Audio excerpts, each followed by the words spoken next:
So here we are on my table, and I have a plan for a couple of these pieces, and it's, I was playing around and just doing some collage on mixed media paper, which is pretty thin paper, and oftentimes, almost always, you're going to run into a little bit of problems when you're gluing papers or gluing anything onto paper. Actually,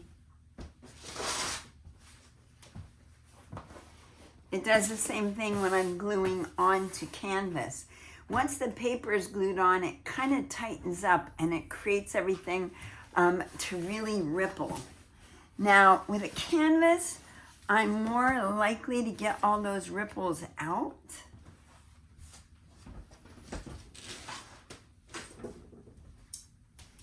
With the paper, it's a little bit more of a struggle. So what I'm gonna do, and I'm backing it on just a piece of masonite. It's actually the backing, yeah, it's a piece of masonite. So, and once they're done, well, let me show you my process. First, I'm gonna take this paper out and I'm gonna just spray the back of it and get it damp. Okay, so I took my little Mr. spray bottle and I got my paper damp. I don't want to get it too soaking wet. And then I'm going to do what they do in the wallpaper world and just book it. Now, this is going to give my paper a few minutes to stretch and do its thing while I get my board ready. And these papers are 22 inches. I'm going to do my 22-inch measurement just so I can see where I have to put the glue.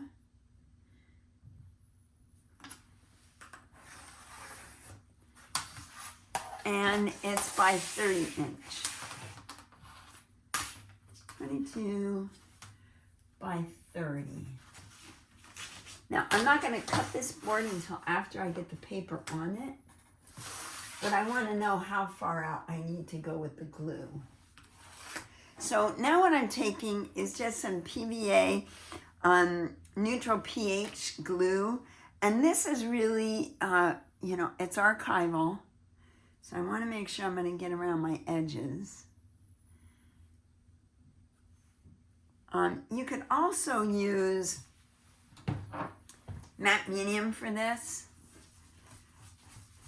but this is what I'm working with. So I want to just make sure I got my edges. I'm going to pull this one over a little bit.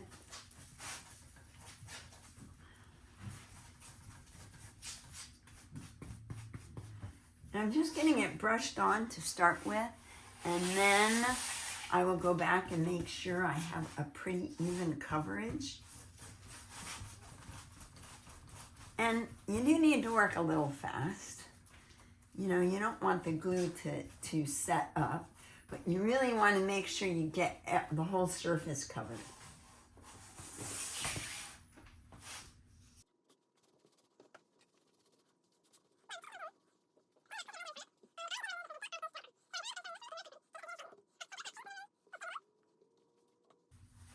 My sides, my edges I can fix if I need to.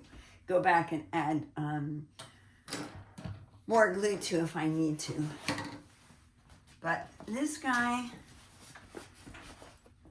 I'm gonna lay him on here. I'm gonna go up to that edge, and kind of get its edges smoothed out. Smooth this out. Now, I'm going to get ripples in this. There is no two ways about it. But I am going to go heavy on the babysitting. I have a wood roller, a wood brayer that I am putting all my might into and rolling out as many of those bubbles as I can. This is where it really starts to buckle, is right where the seams of the paper that's already laid down. So I want to pay special attention to that.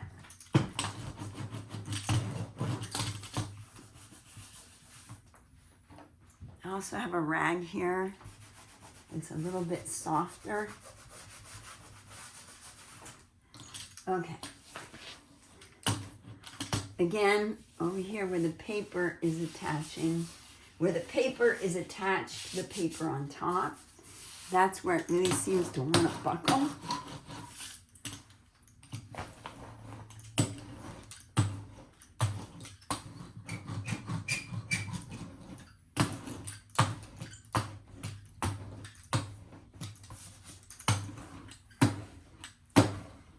Now, you can see some ripples are happening in here, some creases. I gotta tell you, I'm not so concerned with those. Bubbles are what really I try to avoid, because bubbles means there's air between the surface of the board and your painting. And that is, you know, a road to disaster. Now, I've kind of got it. Now I'm gonna work my hands. Let me take this soft rag and try to lay some of those down and work some of those bubbles out by hand as much as I can. Then I have a rubber brayer. It's a little bit more forgiving than the wooden one.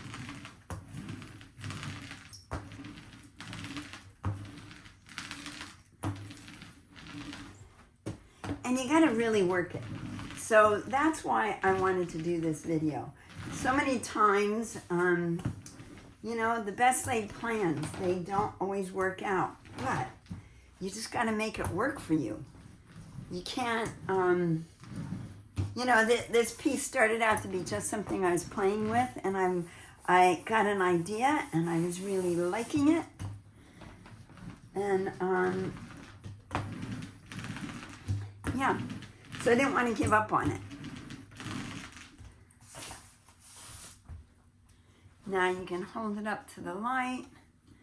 See, oh, I do have some creases, but I don't have that many bubbles. I'm not too worried if the glue gets on the top of this, because it'll dry clear. And I'm going to go over this with a medium, or I think I'm going to go over it with cold wax.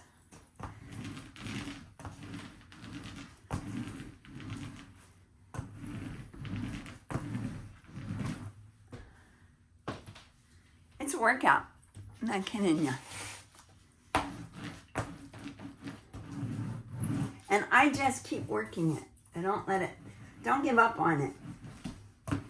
Because the minute you turn your back and walk away, bubbles are going to pop up. Get them glued on and cut down. So now, I'm going to take my ruler, and this is only like, I want to say 16th of an inch board. So I can cut it with my box cutter. You just want to make sure you get your measurements right, which I'm not sure I have them right. Yes, I do. Pretty close.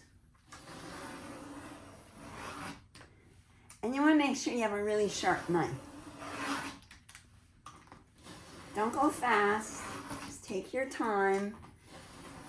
You go too fast and you end up going, cutting your finger. Ending pad.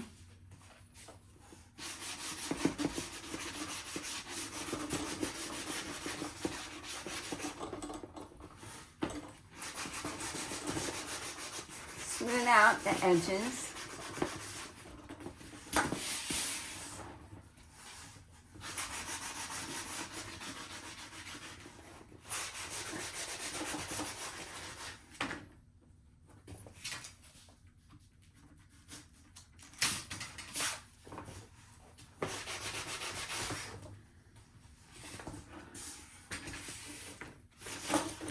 And I'm being kind of rough-handed with this. Partly because I have to say I'm frustrated with how the first one wrestled with me. So I'm kind of taking it out on this one. Now,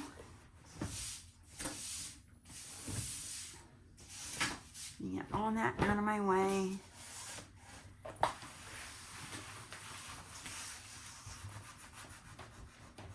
Work out any more bubbles. Just don't give up on it. Keep going back.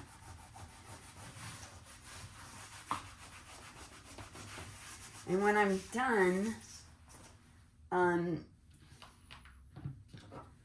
an edge here popping up. When I get these two pieces smoothed out and ready to go, I'll come back and share them with you. And of course I will share, if I haven't already, I'll share how I work these pieces. And okay, while I have this piece laying on the table, I thought it's kind of a good idea. The last cutout piece I did, I just kind of, I just cut out pieces and hoped that it worked. But I think what I'm going to do now is I started already by drawing out some of the sections I'm going to cut out. Like, I love this little squiggle, so I'm going to keep part of that. I like that little half circle, so I'm keeping part of that. Over here, there really wasn't much going on, but I'm not sure. I might be adding something else. Let's see. This is going to come over this way, so I can get some of that. I want to keep this center line going on. So let's see if I cut this.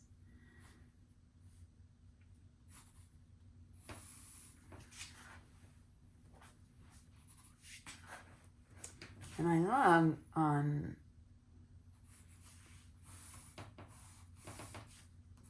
love this paper underneath here.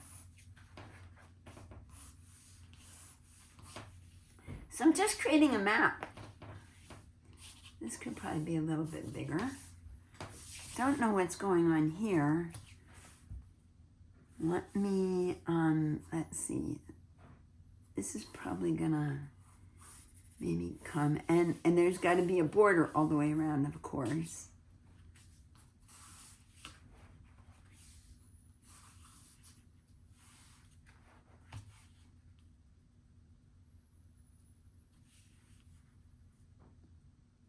I don't want to get too many things looking exactly alike. That would be crazy. I'm going to come here.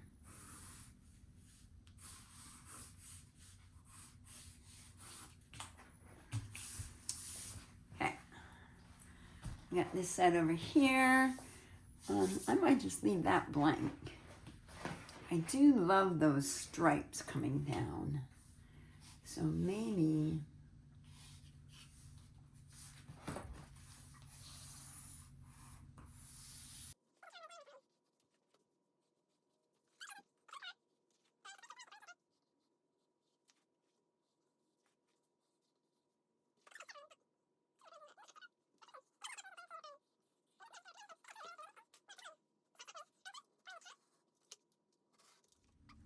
And it's nice to have a mat underneath because it adds a little cushioning that makes it easier to cut into.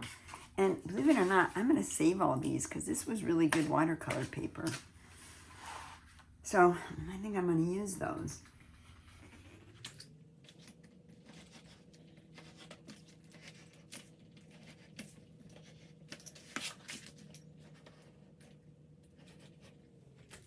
Again, I'm putting a little bit of force into this so I get a nice clean cut. And when you're doing that, you need to be really super careful that you're not going to cut yourself. Now, I could make a nice, neat little grid pattern. Easy to do, but I like the irregular pattern that I'm creating here. it to me indicates the artist's hand.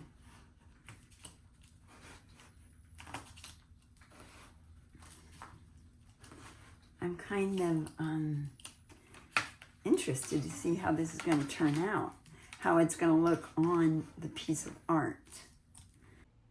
Okay, so as I'm watching this, as I'm editing this, I'm thinking this would be a really cool idea to do over, cut these out and do them over an existing painting, something that you've already got in the works, or something that's maybe even completed.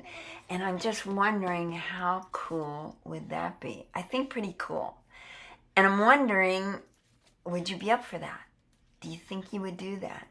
It's only paper. You could do it and lay it out over your painting and see how it worked out. I think it'd be really, really a great exercise that could turn out to be something that you'd really be excited about.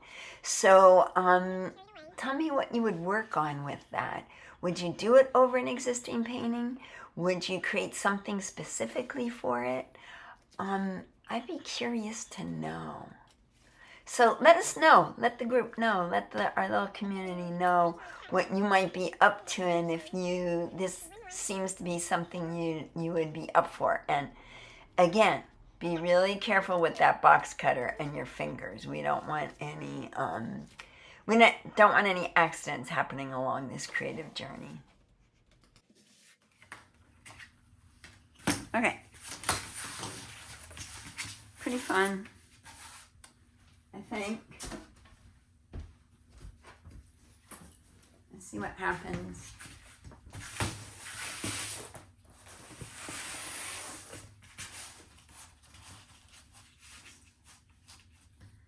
Oh yeah, I'm liking that. I'm liking that because I like the fact that you can see things that run down behind. It also gives me some space to add things if I want to, because my plan is to add now papers once I get this laid down, to add papers over it. So there you go. That is, don't give up. Keep on going. And now I have all these fun little cutout pieces to play with and make things. It's nice hardboard, so I'm going to keep those.